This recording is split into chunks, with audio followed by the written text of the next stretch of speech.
학성 스님이 마음 공부하는 이들에게 전하는 말. 만불삼방 1편 봉안사 5년 가을. 가을이 되면 때늦지 않게 온갖 농산물을 거두어 들여야 한다. 보리나 밀을 탈곡기에 털어야 했고, 옥수수도 까거나 매달아야 했고, 감자, 고구마는 가마니에 담아 어두운 광에 잘 보관하며 겨우내 먹어야 했다.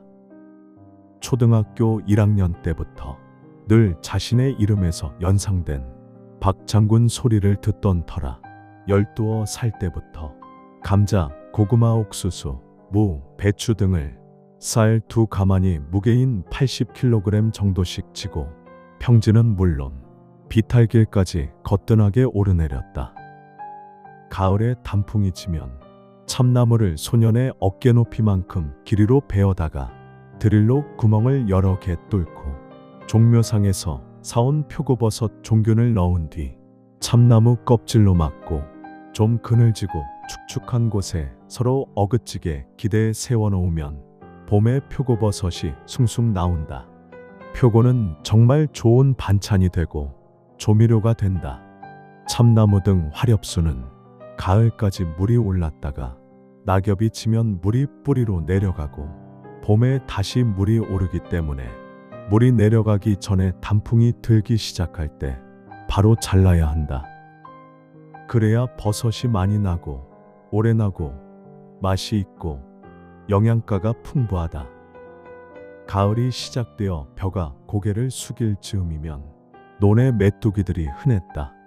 논두렁을 지나가면 메뚜기 수십 마리가 후두둑 대로 달아나고 손바닥을 펴서 휙 훑쳐 잡으면 한꺼번에 서너 마리까지 잡힐 때도 있었다. 그때만 해도 농약을 치지 않았기에 이런 일이 가능했다. 이때쯤이면 콩도 알이 차서 누렇게 익기 시작했다. 논에 듬성듬성 나있던 피 줄기를 뽑아서 꿰어 두었던 메뚜기를 갓 익기 시작한 콩과 함께 구워 먹으면 참 별미였다. 그리고 맛도 맛이지만 동네 아이들과 함께하는 그런 행위가 큰 즐거움이었다. 가을 농사가 끝나면 낙엽을 끌어모으고 풀을 베어오고 분뇨와 재를 퍼부어 섞고 한두 달마다 한 번씩 뒤집어 두엄을 만들었다. 해우소의 인부는 가능한 작물에 따라 겨울이 오기 전 늦가을부터 밭에다 뿌려서 도끼가 삭고 발효가 되도록 기다린다. 그리고 한두 달에 한 번쯤 두엄을 골고루 뒤집어 섞어줘야 한다. 그래야 사이사이로 공기가 들어가 잘 발효된다. 두엄은 봄에 경운하기 직전에 밭 전체에 여기저기 흩뿌린 다음 경운을 해서 고루 섞는다. 오줌과 재는 모아 두었다가 이랑을 만들기 직전에 골고루 뿌린 다음에 마르고 나면 다시 쇠갈퀴로 긁어 섞으며 괭이로 두둑하게 이랑을 만든다. 소년의 타고난 자질은 어떤 일에도 불평불만이 없고 긍정적이었다. 있는 그대로 불만 없이 받아들이고 그 일에 몰두하는 성격이었다. 억지로 참고 인내하고 하심하는 것이 아니라 그것이 타고난 그대로 자연스러웠다. 아마도 전생부터 쌓아온 어떤 인연이 있어서 이 생에서 그리 된 것으로 봐야 하지 않을까 싶다. 김장하기. 가을에는 봄부터 키운 배추와 무로 김장을 했다. 육류 반찬이 없기에 절에서 먹는 부식은 매우 간단하다. 그 중에서도 김치는 절에서 1년 내 먹을 부식이기에 가장 중요하고 양도 많다. 신도들이 행사 때는 물론 수시로 와서 먹기 때문에 작은 절이어도 대략 200여 포기 이상 담가야 한다. 따라서 김장은 큰 연중 행사이다 보니 자주 오는 신도님들이 와서 구성원 전체의 공동작업인 울력으로 함께 한다. 그래서 김장 때는 조용하던 절이 약간은 부산하게 웅성대면서 마치 잔칫날 같은 분위기마저 났다. 어렸지만 소년행자는 힘이 장사였고 묵묵하고 성실했기에 신도님들의 칭찬을 한몸에 받았다. 반찬거리가 늘 부족하던 당시에는 지금이면 그냥 다 버리는 거친 배춧잎들도 대부분 다 거두어 새끼의 짚으로 엮고 걸어 시래기로 말렸다가 겨울에 된장국이나 된장 시래기 조림을 만들어 먹으면 아주 기막힌 반찬이 되었다. 배추김치 사이사이에 두툼하게 점인 무를 재워 넣으면 시원한 맛이 일품인 무김치가 저절로 만들어진다.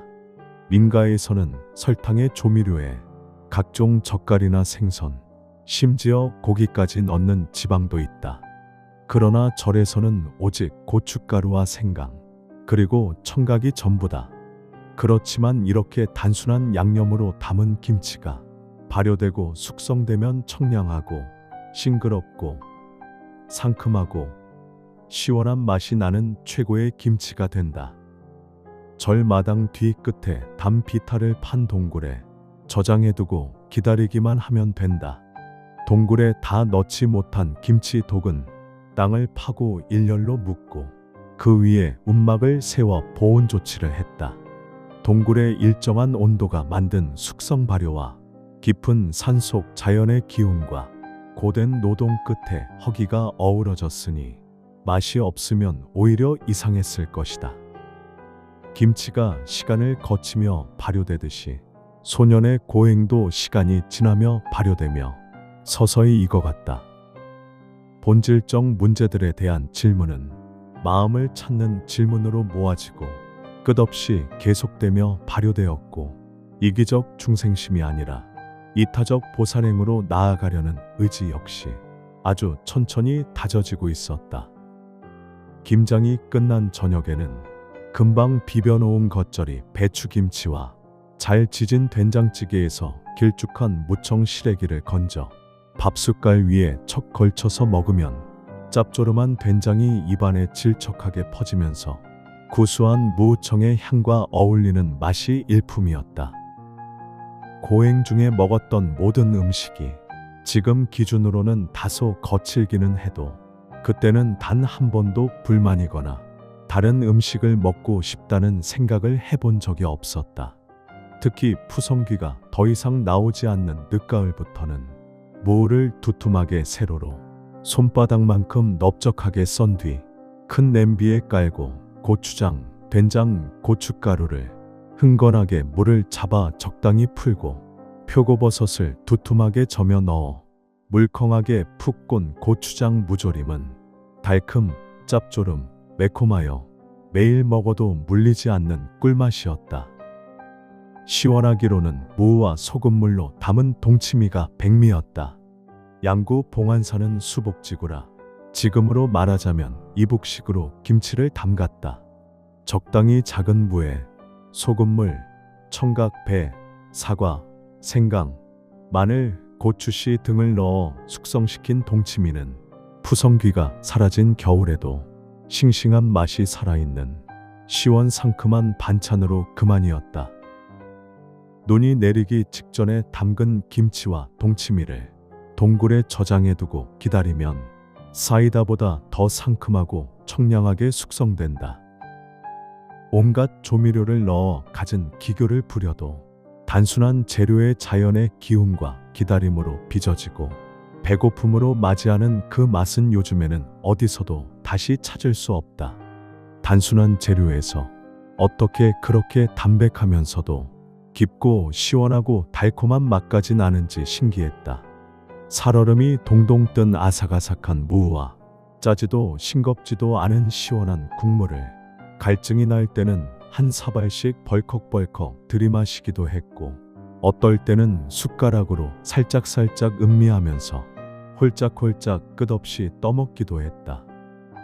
소녀는 동치미를 먹을 때마다 사람도 동치미 같은 사람이 좋다는 생각을 했다.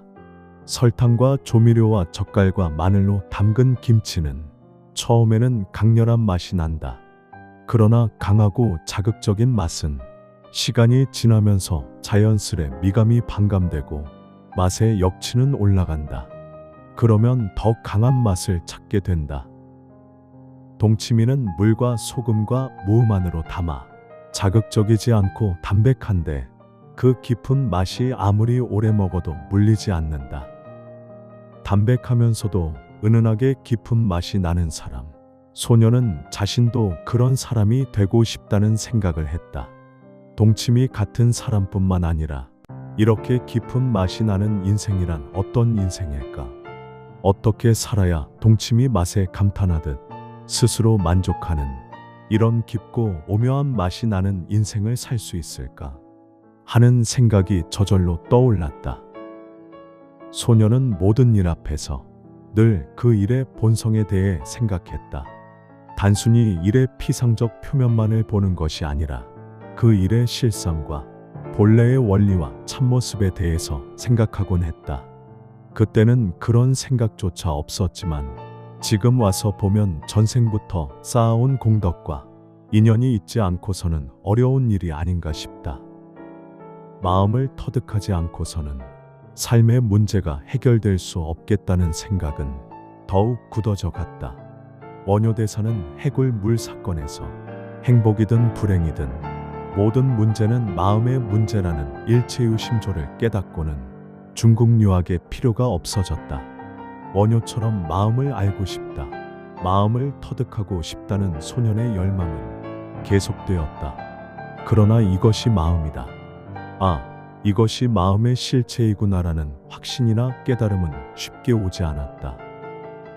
또한 그러한 노녀조차 스승으로 삼았던 대한대사처럼 일체 중생들을 위해 이타적 헌신을 바치는 보살행 또한 아직 구체적 길을 찾을 수는 없었다. 소년의 봉안사 고행은 몇 번의 계절을 거치며 계속되었다. 2025년 여름 만불산방에서 학성